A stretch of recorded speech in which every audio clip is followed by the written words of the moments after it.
ಬಂದ ಕಮ್ಮಯ ಕಥೆಯ ಹೇಳಿ ಬಂದಿದೆ ಯಮಗೆ ಬಡತನ ಎನ್ನುತ್ತಲಿ ಇಂದಿನ ದಾನ ಬಹಳವಿದೆ ಎಂದು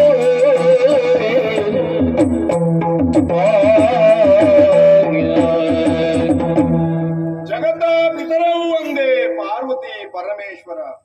ಜಗದ ತಂದೆ ತಾಯಿ ಎನಿಸಿದಂತ ಪಾರ್ವತಿ ಪರಮೇಶ್ವರರಿಗೆ ಸ್ಮರಿಸುತ್ತಾ 4 ವೇದ 6 ಶಾಸ್ತ್ರ 18 ಪುರಾಣ 18 ಉಪಪುರಾಣ 64 ವಿದ್ಯೆಯನ್ನ ಬಲ್ಲಂತ ನನ್ನನ್ನ ಜ್ಞಾನೇಂದ್ರ ದೀಕ್ಷಿತ ಅಂತ ಲೋಕಮುಖದಲ್ಲಿ ಕೊಂಡಾಡುತ್ತಾ ಇದ್ದಾರೆ. ಆ ಋಗ್ವೇದ ಯಜುರ್ವೇದ ಸಾಮವೇದ ಅಥರ್ವವೇದವನ್ನ ಅರ್ಜಿಸಿಕೊಂಡ ಕಾರಣ ವೇದಮೂರ್ತಿ ಎಂದು ಸಹ ಕೊಂಡಾಡುತ್ತಾ ಇದ್ದಾರೆ. ಪುರಾಣ ಪ್ರವಚನವನ್ನ ಮಾಡುವ ತನ್ಮೂಲಕ ಪುರಾಣೋಕ್ತ ಶಾಸ್ತ್ರದಿಂದ ಆ ಪ್ರತಿಷ್ಠಾಪನಾ ಮಹೋತ್ಸವವನ್ನು ಮಾಡುವ ತನ್ಮೂಲಕ ಪುರಾಣಿಕರು ಎಂದು ಕೊಂಡಾಡುತ್ತಾ ಇದ್ದಾರೆ. ಯಾವುದೇ ಕುಂದುಕೊರತೆ ಎನ್ನಲ್ಲಿ ಇಲ್ಲ. ದೇವರನ್ನ ನೋಡಬೇಕು, ಸಾಕ್ಷಾತ್ಕಾರವನ್ನ ಪಡೆಯಬೇಕು ಎಂದು ಉತ್ತರ ಕಾಶಿಗೆ ಹೋದವ ನಾನಾಗಿದ್ದೇನೆ.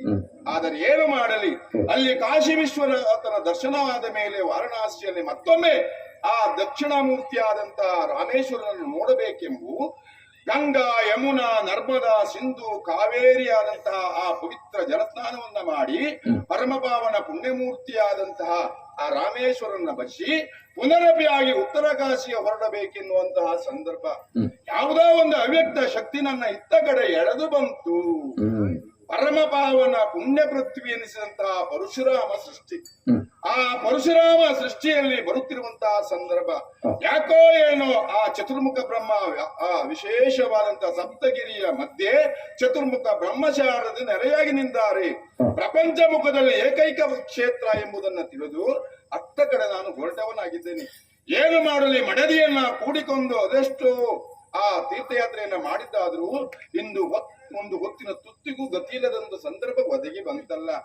ಏನು ಮಾಡಲಿ ಅಂತ ಯೋಚನೆ ಮಾಡುತ್ತಿರುವಂತಹ ಸಂದರ್ಭದಲ್ಲಿ ಭಗವಾನ್ ಸೂರ್ಯನಾರಾಯಣ ಪಶ್ಚಿಮಾಂಬುದಿಯನ್ನ ಸೇರಿದ. ಆದ್ರೆ ಇರ್ಲಿಕ್ಕೆ ವ್ಯವಸ್ಥೆ ಇಲ್ಲ. ಆ ಚತುರ್ಮುಖ ಬ್ರಹ್ಮಚಾರ್ಯ ದರ್ಶನ ಮಾಡ್ಲಿಕ್ಕೂ ಆಗಲಿಲ್ಲ. ಕತ್ತಲಾಯ್ತು. ಒಂದು ಹಳೆ ಬೀಡೊಂದನ್ನ ಕಂಡೆ.